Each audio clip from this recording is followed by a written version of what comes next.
So I was with this guy, Adam Stack, and we went for a climb up on the first Flatiron in Boulder, Colorado. And when we got down from the climb, he looked at his Instagram feed and things were blowing up. And he looked, and this guy, Alex Honnold, is another buddy. Alex Honnold and Tommy Caldwell just did who are two professional climbers, did this kind of climb across the Rockies up in Rocky Mountain National Park. And Adam was sweet enough to kind of deliver some Chipotle burritos in the middle of the night to those guys to make sure they could do this thing. So Alex put out a note on Instagram, hey, the world, Adam's an awesome dude. He's single. If anybody wants a date with Adam, make sure you hit him up. And literally in 2 hours, he had 500 direct messages from women around the world. No way. Yeah. And the crazy thing was we got down off this climb and there were two women standing there going, "Oh my God, you're Adam Stack. Can I get a picture with you?" So I told him he's going to have to hire somebody just to sort through all the direct messages. Oh, that's crazy. Anyway, how's everybody doing? Daddy? It's a great story, John. Good. Good. Well, welcome to another call. Glad everybody could make it. Really appreciate it. Why don't we jump into our breakout groups, and then I thought I'd just kind of today give an update of everything we've been doing and all the work we've been trying to do since last week and get your input. Daddy. Yeah. I love Is that a new member of the group? That's fantastic. Bring in some diversity. I mean, Awesome. everybody is excited about breakout groups. Totally. Somebody's super excited. Was that you, Balaji? Awesome. Well, hey, let's go to breakout groups. Brandon, can we do that?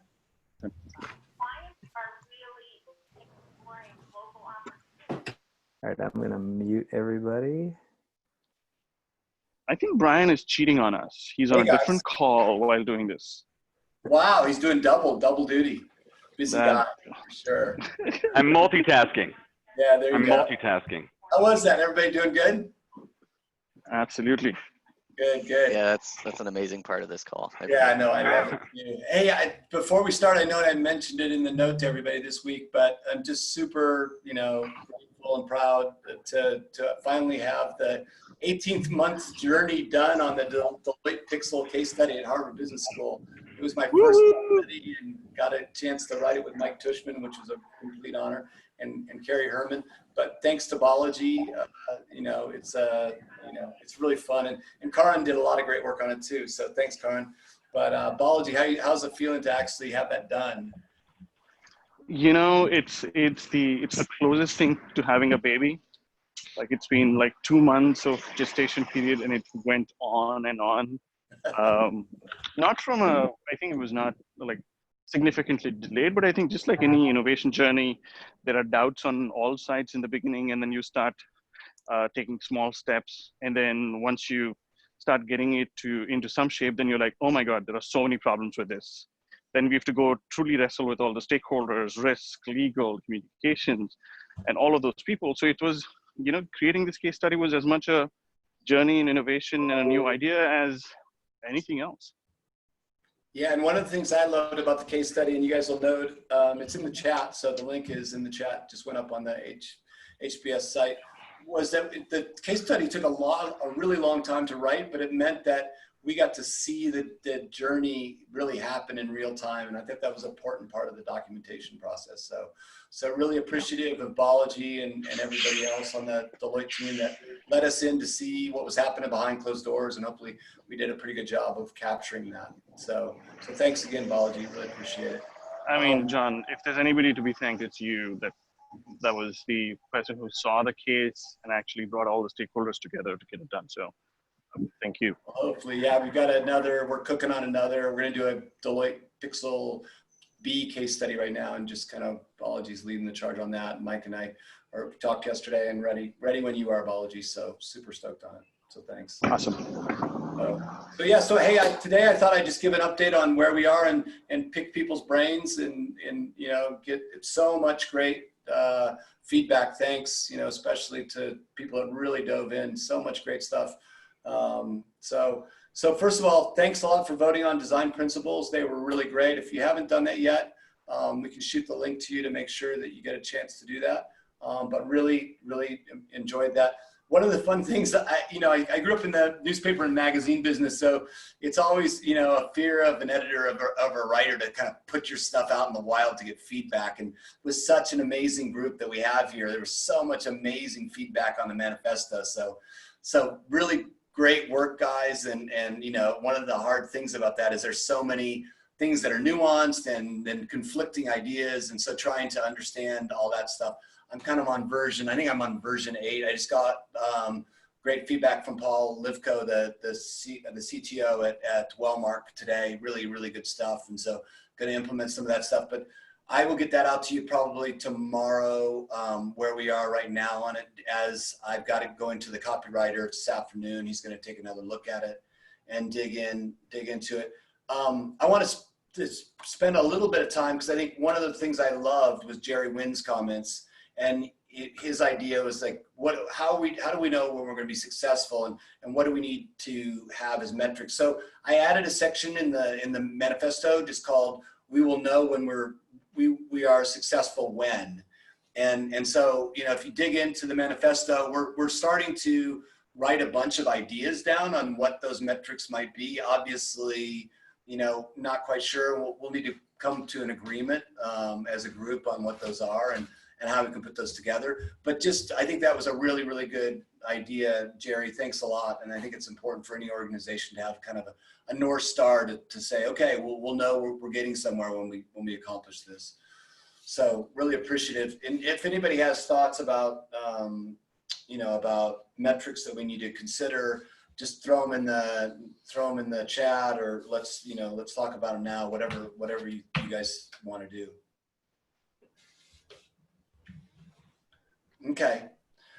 I mean, the big question is, I've gone through stuff, and one of the things that I keep coming back to is it's obviously the group's gonna morph from being the collective, which was kind of the OA's idea, OA, just what we've called it as a for-profit company, but we've got to decide what our name's going to be as a group, right? And now that we've kind of we're nailing the manifesto, I'd encourage everybody, maybe we should think about kind of open sourcing the name, right? So let's think about a format to do that, and I'll send you guys a note to participate, or even start firing off names in the chat, and we can capture some of those.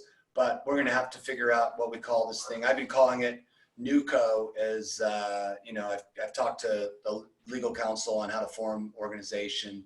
I like it. Tom O'Malley just doing giggles, so maybe that's a good.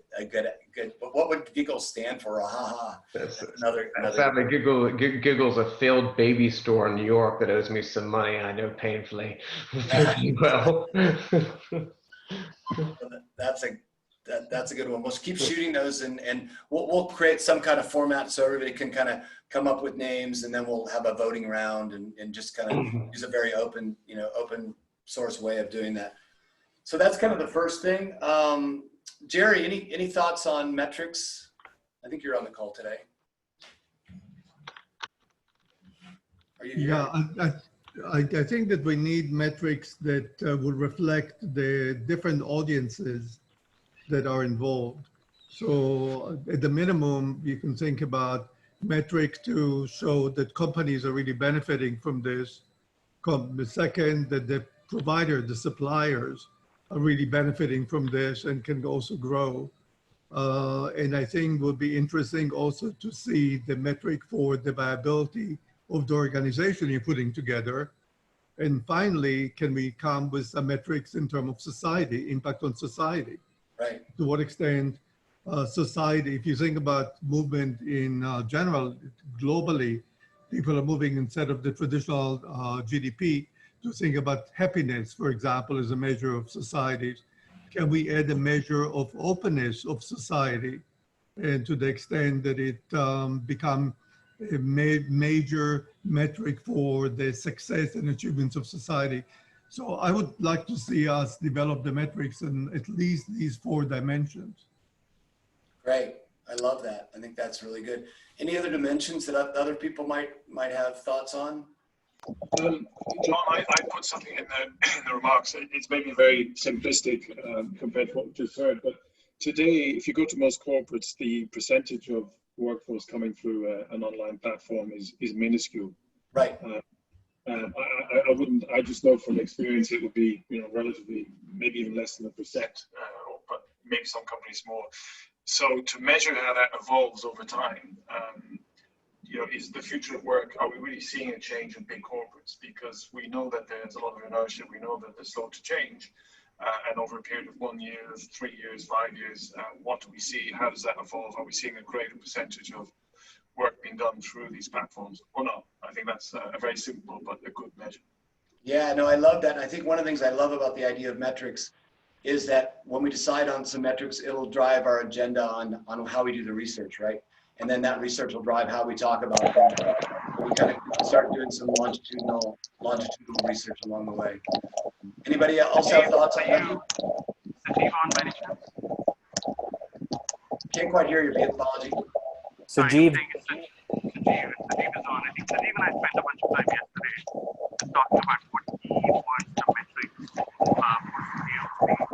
sales. Hey, apology, we're having a hard time hearing Can't hear you. Apology, your AirPods are not on. But I think my right one is not on. Yeah, there you go. There you go. That's better. Is this better? Yeah. Okay. So Jeev and I spoke yesterday, and I asked him the same question. Why is that, everybody seems to think that this is cool and good, but nobody seems to use it. And his point is, we're not communicating well enough in terms of productivity. I mean, why using an open talent channel will drive more productivity compared to other channels? How does it drive agility in terms of speed of value stream movement from idea to code or idea to execution? So I think there's a set of needs a set of metrics that, and again, the other thing that he said is not enough CIOs are big sponsors of it, which is where majority of the use cases are, because they don't see metrics that are valuable to them, which is productivity and efficiency and movement of ideas to execution. So those are the three things that he said, but he said it way more eloquently than I could ever do. No, Yeah. you were it, Okay, there you go. You're here. that's Okay. spot on. That's right. Yeah, I think anybody else have anything to add on metrics that we should consider as a group? Yeah, I was going to throw one at you, John. Steve and I were talking this week about an idea that as you're more mature in your career and you're moving along, you're often paid for who you know and who you're connected to as a metric versus being able to solve and do the entire job yourself. So getting the job done often is how you can be connected. And I wondered if we had thought about a metric at all of our connectedness. I know it's a very hard one to figure out, but has anybody been thinking about a connectedness metric and what you bring to the table from your connection network and how we might evolve that? Yeah, I love that. I love that idea of kind of quantifying the network effect, right? Like instead of organizational structure, the structure effect. And then we have that in the design principles, kind of network over organizational structure, but certainly something to consider for sure. Hey, Greta, from your perspective in the academic work, any thoughts on metrics that would be interesting to include? I'm thinking aloud here. So one question is, what in terms of use can you quantify? And one of the things I'm very interested in is how clients are using platforms. So in terms of quantification, it's a bit of a different question. So for instance, you can look at the number of people they hire off a platform, but this number might be smaller, but they might make more intense use of these workers. So duration of engagements is one, amount of spent is another one. Also, the amount of different departments that have an account that connect to the network would be a good one. Is it a business account that's used by procurement, or are there local accounts by different departments such as marketing or an IT or product group? Is there variation in use intensity? And when they use it, what exactly do they use? Do they use a platform to just bring their own contractors onto the platform to just facilitate and ease the administrative process? Or are they really looking at the marketplace to find the talent that they need? So that might also be something, it might be more difficult to quantify, but maybe you can look at percentages, like how much of the workers or the engagements they have on a platform are with freelancers they bring onto the platform themselves, how many are with experts they find on the platform, how much is it with experts that are suggested by the platform owner, that might be another one. Hope this brings some ideas. Yeah, that's really great. No, I appreciate that. Thanks. I think there's so much we can do here. Hey, Steve Rader, I know you're good at keeping track of, you know, a lot of those metrics in COSI, but any thoughts for the group? I just had two, and Chuck and I did have a great conversation yesterday about all this. I think something that captures recurrence, like as these ecosystems build out, you know, how much are people reusing a given resource? So that might play in some. And then something about adaptability. How much has this person kind of demonstrated that they're adapting to the changes? So upskilling, what does that look like for them? Might not be valuable in every case, but it seems like that would be something to consider as well. Great. One food for thought. And apologies if this came up in any prior chats, but you know, one of the things I can't help but think about, and it was a great point by one of the other gentlemen earlier, I just missed his name, where only a small percentage of the business comes through the platforms. But I think a lot of times when people think about you know, kind of open talent or you know, this kind of future work, you can't help but think of the, you know, the Upworks and things like that of the world. And what I was thinking about, you know, one way is you apply these metrics and you make these recommendations so that all these different platforms are measuring these things that we think is best practice. Another way of doing it, though, could be, you know, could we provide something that's some kind of open source, you know, platform basically that's almost like an identity system, so that it becomes some kind of open standard that any platform or any system can integrate into their system, and we maintain this kind of, you know, identity platform, or like almost like blockchain-esque, you know, history of data that we can apply onto anything. And then that really becomes a standard. It becomes more, I think, because you know, you and we've said many times in this group that so much of this comes down to trust. And then the second that the data is really owned by one individual platform, actually some of the trust starts to go out the window, in my opinion. And the only way to have real trust is through the more data points, the more contributions to it, the more valuable it becomes. That starts putting us in the place where we're talking about building some kind of technology or a product, which may have not been our original vision. But maybe there's some way of doing that in a way that you know, like I said, there's like we do blockchain or something, we don't have to maintain servers in the traditional sense. There could be some way of doing this free identity system that helps lock the standard in place. So. Yeah, I love that. I think that there are some people out there in the group that are working on, you know, kind of creating portable identity, and I think that's an important part of the solution to be able to, you know, build more trust through the system and more frequency across platforms and more momentum. Workonomics, you know, Vivek, I don't know, Vivek, are you on the call? Is Vivek on the call today? No, I mean, he's got a great company called Workonomics. You guys should check it out. It's he's building a portable identity system over in Switzerland.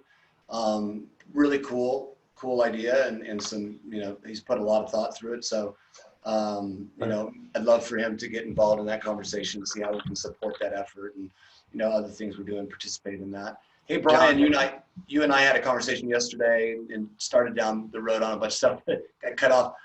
You know, any thoughts on metrics?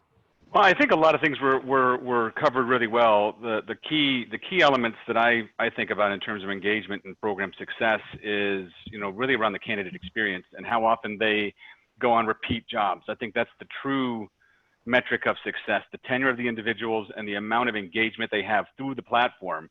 Because, you know, I think a real existential risk for most open talent is the you the cost to join multiple platforms, there's no consequences. So the prevalence of multi-homing, and then what happens is you create a lot of candidates across dozens of platforms. I was talking to somebody just today who has profiles on over 10 different platforms. As an industry, I don't think that's a great economic model. So I think that the ability to demonstrate stickiness and repeatability in the platform they're really the killer criteria. And until we can get to some measurement of what that's going to be and achieve something greater than probably a dismally low 5%, then that's always going to be an issue to growth. Yeah, no, I agree. And I think back to Jerry's comments, I think, and David's comments, like how do we measure the overall economic, adoption, like what percentage of the marketplace is fulfilled by open platforms in the employment market. And I think, measuring that and understanding it, that's a hard metric to figure out probably, but one that I think is going to be important for adoption, that it becomes more and more acceptable and more mainstream. It becomes easier to adopt. I think the biggest thing that we have to struggle with to have platform adoption is the lack of understanding of the commitment that the organization needs to make for these programs to be successful. Yeah. Anytime I hear an enterprise say, we just want to pilot an open talent, it's not going to work, because they're sourcing through a channel that takes a little bit more effort to get the longer term gain against a traditional sourcing channel, which is designed in a very different manner and with a very different value proposition. So that idea, I think, is really to build the acceptance about the commitment it's going to take to be successful, I think is an important one. Yeah, and I think to that point, Brian, I think where I see a disconnect between the manifesto and this conversation is our manifesto talks a lot about new work, which is reformatting, reorganizing work. The majority of this conversation is about talent. Right. So what are the new metrics of that a work or a piece of work has been reworked or is in the new work format, which then allows for all of the downstream activities, procurement, HR, talent sourcing to be different. The problem is because the work is still in a traditional format, it is expected to follow a traditional path, whereas we're bringing in a different path. So I think I want to just think through what are those metrics for new work that you look at that work and say, okay, that is new type of work or has been reorganized in a way that helps for open talent. Yeah, I don't know what those are. Oh, can I go in there, John? Yeah, go ahead, jump in. Go ahead. It's really hard to get in on this call here, folks. I mean, you put your hand up. Sorry, the chat box is blocking you, so sorry about that. I was about ready to call on you, promise. No, go on, Dean. You've got some time. Give it your best shot. Yeah, all right. Well, I'm gonna play let's pull everyone back. Yeah, I agree, Balaji, but I think we committed to the concept that everything's important, but the thing that's most as important is the demand side thing first. Right. Not to discredit, Brian, your comments around supply side, and that does exist. But I'm just going to go back to Greta's comments. You don't even need to, if we just simply as an organization reported anonymously and collected the metrics that she spewed off there, and then reported those out, that would be huge. And it, how much money are you spending through quote unquote freelance channel, and then define it. SIA tries to do this. They try to get that data and report it back out, and they do have a report, but they don't really get tons of participation. They get participation from the platform side. So the platforms say, here's how much money, but you don't have a client saying, this is how much money I put through this channel. And by the way, over 80% of that spend isn't through the official program that folks like Mr. Swift put together at Novartis. It goes around the entire program. And so if we just somehow got organizations to contribute their actual spend, gross, basically just go down with Greta's list of numbers there was, and then just say, here's a cloud of people who reported this, and then other enterprises will pay attention to the enterprise to enterprise self-report, whereas SI, Staffing Industry Analysts report that does this, it's just the platform saying it. So like no one trusts them anyhow. $2 billion of spend. Yeah.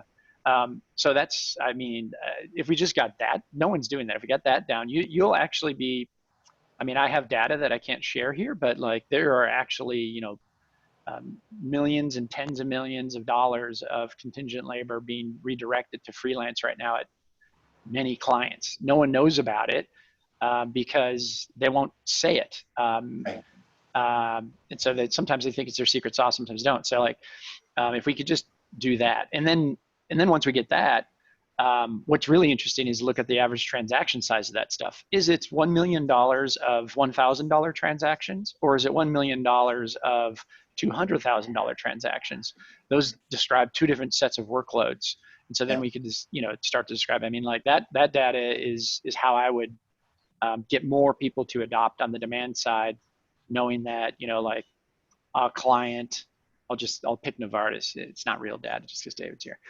You know, is spending X dollars on contingent labor and their average transaction size is $65,000. People will be like, well, what the heck are they doing there? And anyhow, I'll get off my soapbox, but I just plus one what Greta said.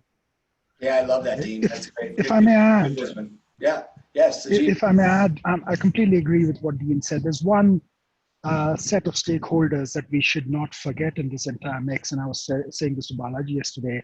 It's a whole bunch of sourcing advisors who have a seat at the table advising the C-level on how to go about sourcing work. And we need that community engaged and aligned with this particular narrative. So that, to me, I think is also important. I'm 200% with what Dean said, but we should look at that community and pay specific attention to them. That's a great point, Sajid. How does that, is there a community that's been built for those folks, or is there an organization? It's CWS. I mean, you buy them drinks at CWS. That's how you do it. Okay, good. Big drink budget. I mean, that's how I met David Swift. That's how I met Dean, right? It was CWS. Yeah, exactly. Yeah. I know all I of them. don't know if you bought me any drinks, Dean, did you? Yeah. I think that's simply because Dean wants to get information to blackmail us all with. That's what it was. I mean, I mean, not to make fun of that, but like that is, they all sit, not many of them, you know, they all hang out at CWS and other related conferences, ProcureCon, and that's where they all are. And that's, you know, you try to get those folks. You get people like Greta to write fancy things about how this is changing the world, and then they'll listen to her. Yeah. But guys, I know a little bit about this because it's my space.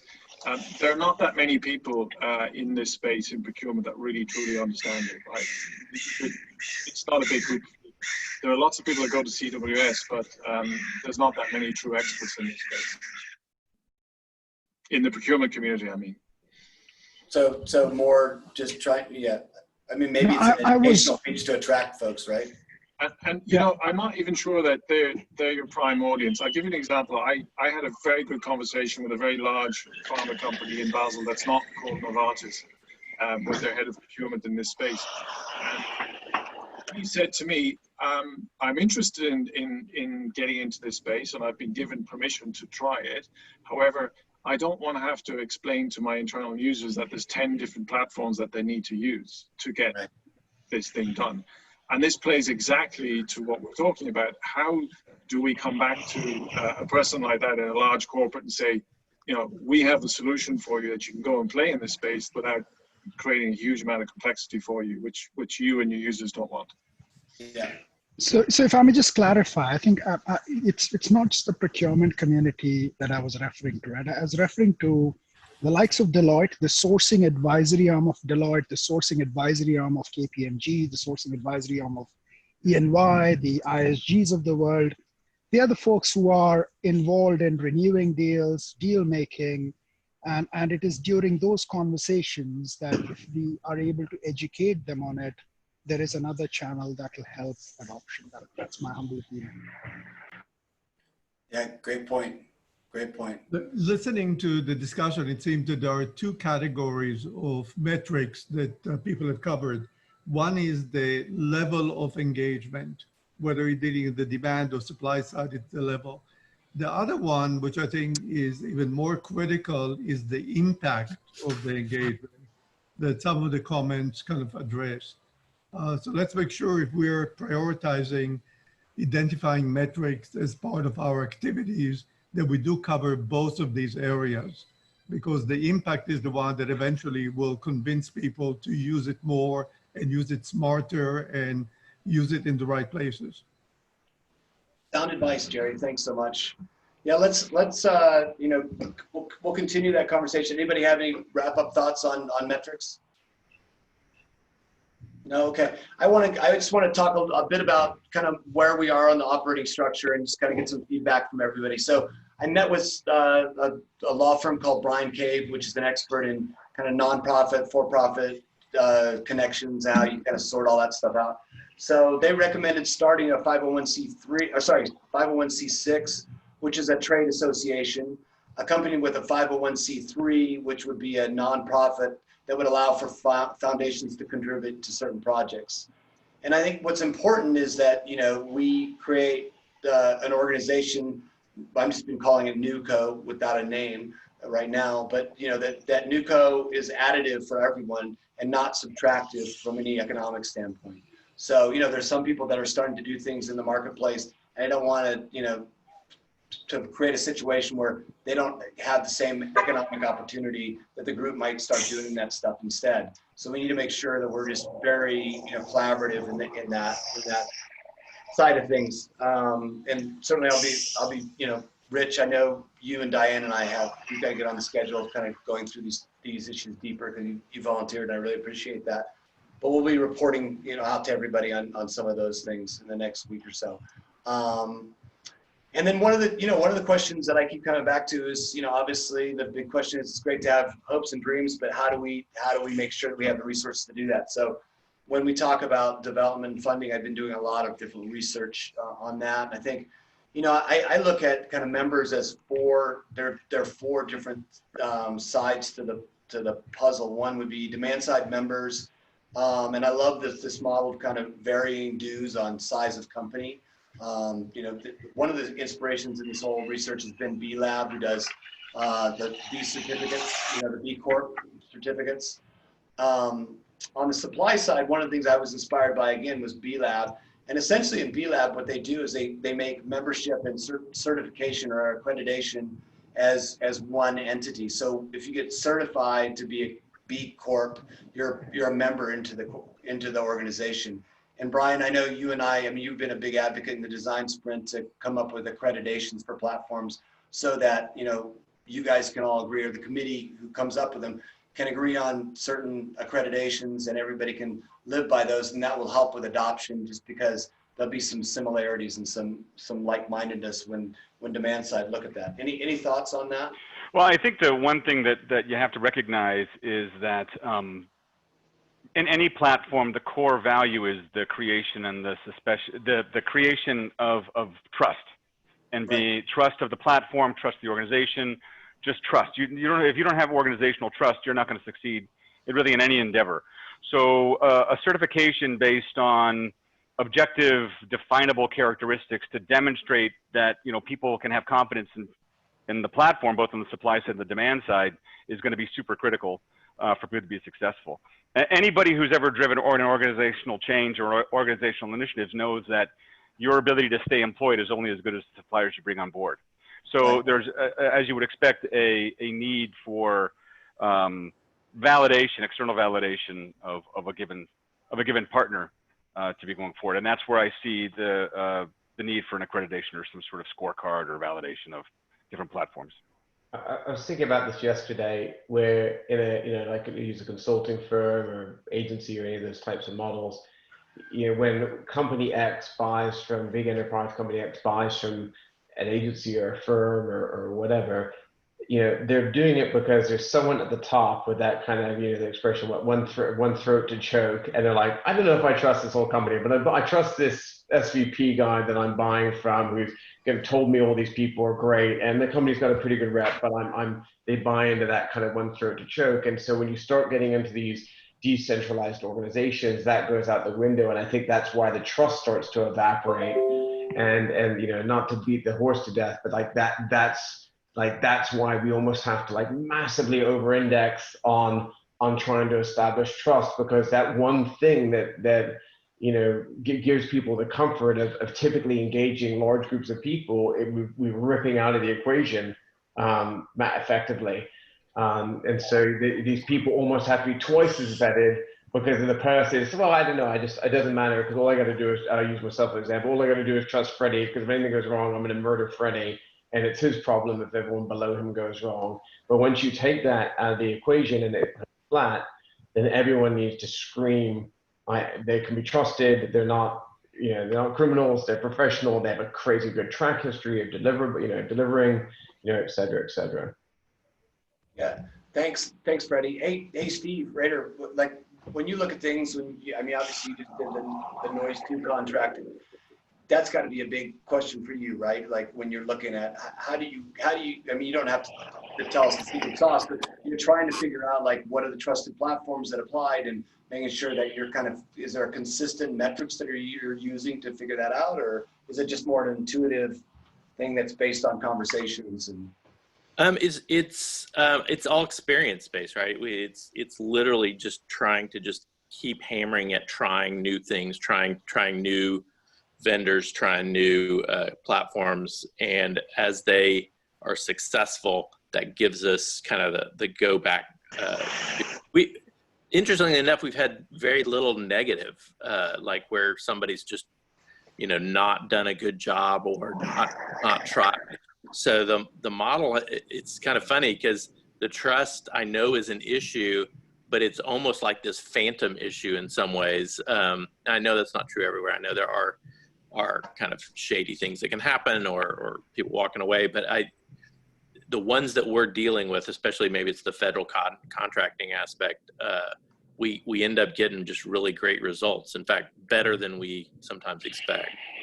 So I wonder if there's a paradigm that I think that's a good point, right? The phantom issue. I mean, if you're in the market and you know people personally because you've been in the market for a long time, you have that trust, right? You kind of can hear like what are the best, people to deal with and the most trustworthy. If you're not in the market, there's always that you need that shortcut to get up to speed from a relational standpoint, right? Yeah. You don't have the 6 months or a year to get to know everybody and understand what everybody does. Is there a way to shorten that kind of learning curve? And I do think it is important. Don't get me wrong. I think that trust and identity piece is going to be a big deal for the freelancers in the structure. But I think it in some ways, it's kind of like the IP question, right? Where that's the red flag somebody throws up every time of not using some of this stuff is, oh, but how will I ever protect my IP and my intellectual property? It's like, well, that's been handled, right? There's ways to do that. The same on the trust thing, I think, is there are ways that platforms are dealing with that are successful. There's more work to go do, but I do think there's this kind of move out of the culture from one, transitioning, and people are looking for every use that they can to not use it. And I think that's why I said it's kind of a red herring sometimes. Yeah, no, I think that's a great point. Anybody else have thoughts on accreditation and in the context of membership and all those kinds of things? John, just maybe a counter thought. It could be perceived as a way of keeping newcomers out if the cost of accreditation is significant. It's anti-competitive it's used as an anti-competitive weapon in some other industries. Right. You don't want that perception here. And I'm guessing we're not trying to set up a cartel to keep others out and only keep everyone who's on this quality. Right? Yeah, no, I mean, one of the things I love about the B Corp, the B Lab situation is, under $150,000 of revenue, I think the membership is a few $100, and they have a scale all the way to $1 billion of revenue. So it's very much based on a percentage of revenue, a very, very small percentage of revenue. So, it gives the ability to say, okay, it's a small amount each year to accredit. Brandon on the call pointed me to an effort in the bike industry called People for Bikes, and they just have a formula, right? It's 0.001% of sales. So, and the base is like $500 for a $500,000 business. So certainly we would not want to set up anything that's competitive and want to make sure, that's anti-competitive. We want to make sure that this is open. And the more platforms that we can, kind of have come together and agree to a set of standards. I just think it will help accelerate the whole community and the adoption, because people can kind of use it as a shortcut to the trust that Steve talked about. Yeah, and I think there are two ways to think about accreditation, right? One is, I don't think we as a company have ever looked at small as a problem or unknown as a problem. The way we think is a bigger problem is when they come to the table, they have no clue how to work with a large enterprise, how the procurement works, what expectations of cybersecurity, legal. I think it's more of a readiness question. And if the accreditation should be more about, they've gone through a set of reviews with us to say they are ready to now contract with a Fortune 500 company that is global, so that when they come to the table with procurement or legal or whoever that is, it doesn't feel like these people are just not ready from any angle to work with me, even if we do a pilot. I think it's that readiness for scale or readiness for the enterprise. Once they go through that, we can say, yes, we have a checklist that they've all gone through, so it will be easy for you to use them. I think there's a different way to think about accreditation per se. So Balaji, along those lines, would it make sense then to keep it from being exclusive, instead of it being a binary, maybe being an assessment, of here is what you've demonstrated, and you can always add to that, but it's not you could interpret it, right? You could interpret certain levels, and once you reach all of those, then you're really there. But it kind of goes to that, keeping it from being an exclusive thing that they're the withs and withouts. It gives people a path, maybe. Yeah, when we would do that at SIA, we would have a combination of different criteria with different sorts of scores, and we really avoided trying to play into this notion of winners and losers, because the point is to give everyone a roadmap to your point, Steve, where they need to go, but also the ability for people to understand how their particular needs might align with a different supplier. Like, for example, a really bad metric was size of spend under management was often a de facto interpreted as the better ones were the bigger ones. So we stopped reporting on that because it put an a negative bias on smaller, more innovative companies. So there's a number of dimensions and ways you can do that don't necessarily disfavor smaller organizations. Yeah, I love that. I think, what comes to mind when I hear Balaji and Brian talk is kind of the Green Builders Association, the way they've created the LEED certification for buildings, right? And there's the LEED certification, which is the standard, and there's different levels up the scale of what you've used to, in your building to make sure that it's environmentally impactful. So it might be an interesting paradigm to talk about different levels of certification as well on the roadmap. True of B-Labs also. They deliver an assessment of your business, and then you have a set of metrics that you can manage against and move up or down, over time. It also feels like there's some things that, when you think about taking a distributed workforce, you want people to be able to work in a similar way that creates the efficiencies the enterprise is looking for. And you can study for that, and you can learn that, and that in itself is like an assessment.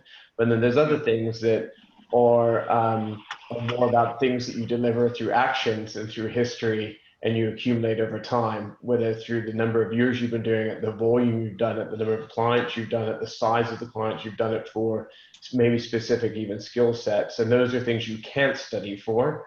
And that kind of creates these different levels that I think, in a good level, normally I'm not a big fan of hierarchy, but I think this kind of helps define, because you don't want someone to kind of come in and just they're really good at taking tests, so to speak, and learning stuff. And that doesn't mean that there's some genius person that's going to deliver great work for you. Yeah, I love that. I love this idea. And Ty, that was a great example, because I think even combining like the accreditation process with some kind of assessment so that people can, maybe we have kind of this accreditation that is accomplishable for most people, but then in that, like where you score and where you could like improve, so you're delivering more, and then that would be, we'd have the ability to capture some readiness in there, right? And I would also say trust has trust is also a business model issue, right? There's no one notion of trust. TopTal's notion of trust that we have vetted everybody and then as such, that is trust is different than Upwork's notion of trust. It is not about vetting. It is about, we have the biggest pool of people, so trust us that you'll get the right type of people here. So it has to allow for different archetypes of trust, where companies can compete differently with different notions of trust. So when we're thinking through this accreditation, we have to allow for variety in different notions of trust as well. No, I agree. Hey guys, I know we're kind of running short on time. Let me just kind of bring you up to speed on everything else I had. So again, on two other kinds of members, certainly want to make sure we have space for foundation supporters. I've had a couple of really good conversations with large enterprise foundations, and they're super psyched with this. And then probably some kind of founding council members that would give us the ability to have a group that could act as an advisory board and helping set strategy and policy. So as we develop that, Rich and Diane and I have all agreed that we'll come together and we'll formalize that and get it out to you for feedback. And then Balaji, quickly, do you want to say anything on work streams? I know we're still waiting for some signups, but anything else that you've got on your agenda with that? So I think I got most of the names. If you don't mind, if the team could just go, everybody on the call could just go take a look at the work groups, maybe Catherine or we can just send it out again today, so that by the midweek we just finalize that. And then what I'll do is I'll send out a single page template so that you can build it out a little bit more as to what is your work group, what do you want to accomplish, your own cadence that you choose, so that each work group will have an agency to pick the way they want to work. Yeah, I love that. That sounds good. Cool. Well, I know we're a minute away. Any other last comments from the group? No? Awesome as always, guys. I love you guys and really appreciate the time and effort everybody puts into these Thursday calls, and it feels like we're making some really great progress. And again, if you want to, any other last comments on the manifesto, dive in there. I'll send out the latest version again. And then on the work streams, Balaji, we'll make sure that document goes out as well. And then likewise on the organizational structure, Rich and Diana and I are diving in, and we'll formalize something to present to you guys and create a document that you guys can all look at and give input into. But again, super grateful. Thank you so much for another awesome call, and I really appreciate it. Hope to see you guys next Thursday. Take care, everyone. Thank you. Thanks a lot. All the best. Take care. Thank Ciao. you, everybody. Take care. Bye.